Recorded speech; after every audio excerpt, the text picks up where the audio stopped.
Now here at the Australian Ballet, we are world renowned for our amazing rehab and injury prevention, and that's completely due to our artistic health team. And we are joined today by Dr. Sue Mays to talk us through what we've been learning over the last couple of years.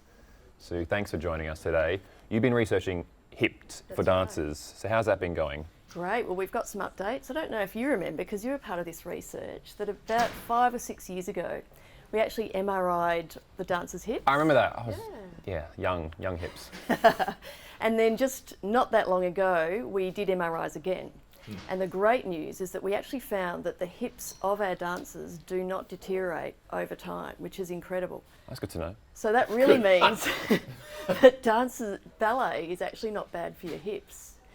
And in fact, we found that dancers' hips are actually stronger. Their muscles around their hips are stronger than the athletes.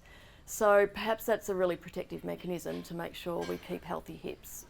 Go us. Yeah, so what we've got going on over here is that Sophie's actually going to show us the hip exercises that we get all our dancers to do. They do it in the morning before class.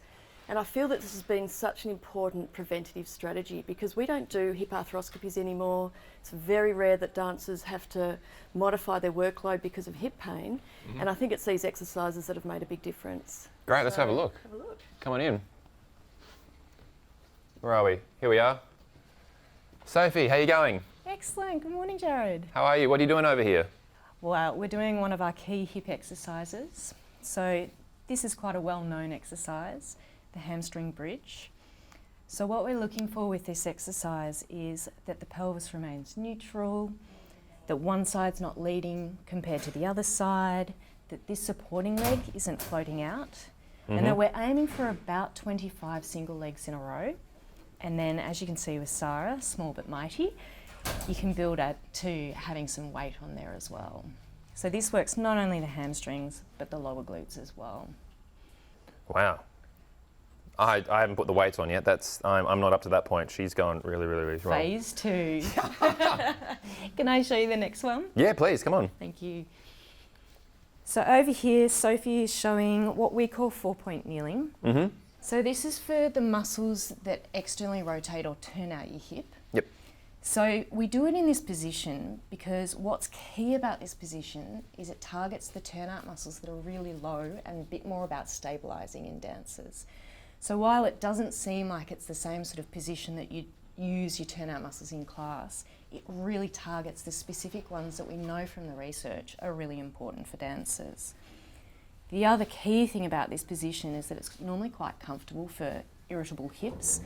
So with all our exercises, we make sure that they're pain-free when they're doing them. So because your turnout muscles in dancers are an endurance muscle, you spend so much time in turnout, this is also an endurance exercise. So as you can see, Sophie is starting off with a sustained position. She's in a little bit of turnout. We're making sure that the hamstrings aren't working, that the side of the hip isn't working, that the adductors aren't working. Where you're really aiming to feel that burn is more next to that sit bone, which is where your turnout muscles exist. And once you've held for a while and you've got that feeling, you can then challenge the muscle a little bit more. So Soph, do you want to show some side to sides this way? Great. I've done these. There's a deep burn doing that. There is a deep burn, isn't there? It looks a bit, it looks hard. She's on a lazy Susan, but this ain't a lazy exercise. Yeah, exactly. Couldn't agree more. Good, so careful you don't drop those ribs. That's right, and or you could do some back forwards like so. Good, careful you don't lead with your left side. That's it. How's it going, Soph? Yeah, it's burning. It's Burning? burning, good. Keep the camera rolling. And then, Let's see how long she lasts. and then you can add some extra turn out, which is where the lazy Susan comes in. Brilliant. Amazing. Let's give her a rest. Let's move on. I think so. Let's move on. That's pretty intense. Thank you, Sophie. So, All right, what's next? over here, Tyson is wonderfully showing an exercise for the inner thigh muscles. So these are really key for dancers as well. So this we call the Adductor Sideline. So Tyson's initially doing a hold and he's working the inner thigh muscles right up high. So again, inner thigh muscles in dancers, very endurance based. As you can see, bit of a shake. I just want to see how long it's going to last with the camera. Yeah, totally. So we start with a 1 minute hold.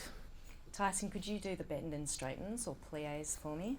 Fantastic. So this I is see, yeah. targeting slightly different adductor muscles. Keeping it engaged whilst going through movement. Absolutely. This top leg's out of the way to ensure that the pelvis is still level, so that if you put that top knee down, then sometimes it makes the pelvis a bit uneven. So we're trying to keep the pelvis level and the back well and truly out of the picture. And then Tyson, do you want to finish this off with some up and downs? Little movement, not resting in between. That's it. And just smile and breathe, the whole world's watching. Yep, absolutely. So the total aim is 1 minute hold, 10 plies, so 10 bend and straightens, and then 30 lifts with at least 5 kilos on the ankle. But build up to that slowly. It does hurt. It really hurts. It does hurt. No matter how many times you do it, it never stops hurting. Absolutely. Thank you so much, Tyson. And last but not least, one Yep. of my favourite exercises. So there's this amazing muscle at the front of the hip called psoas or iliopsoas. Sorry, And get out of the way. it's so important for dancers, and the reason being there aren't many muscles that hold the leg above 90 degrees, and that's obviously key for dancers. So iliopsoas quite often has a very bad reputation as being tight, and I think it's tight because it's not necessarily coping with what it's been asked to do. This is where I've been struggling Yeah? my entire career. I'm sure you just saw in class how my leg never gets above 90 degrees. So this is what I've got to be working on. This is for me. This is for you. So we begin this exercise above 90 degrees. You can just use a resistance band, or in this case, Montana's using the weighted system. The knees completely relaxed, so you're not using your quad muscles. You're really using that psoas muscle, which starts on the front of the spine and then attaches down on the front of the hip. And because, again, it's quite often an endurance muscle in dancers, we can start with a hold, and then you can do some small movements like this, making sure that the muscles on the side of the hip here aren't working, that it's really that deep muscle through the front of the hip and spine that's generating the movement. This one's kind of hard to find because I remember always my ballet teachers were saying stop using my hip flexors. Yep. And that's such a natural bulky muscle to engage in those my high ranges. Yeah, absolutely. Which is why we target this exercise in a position where we know it's most likely to move. So it's more likely to activate above 90 degrees as opposed to below 90 degrees. Amazing. Brilliant. Thank you, Montana. Going good. Well, thanks, guys. Pleasure. Obviously, safe to say we couldn't survive without you guys. But now we're going to head back to the studio to see some more rehearsals. What are you up to, Tegan?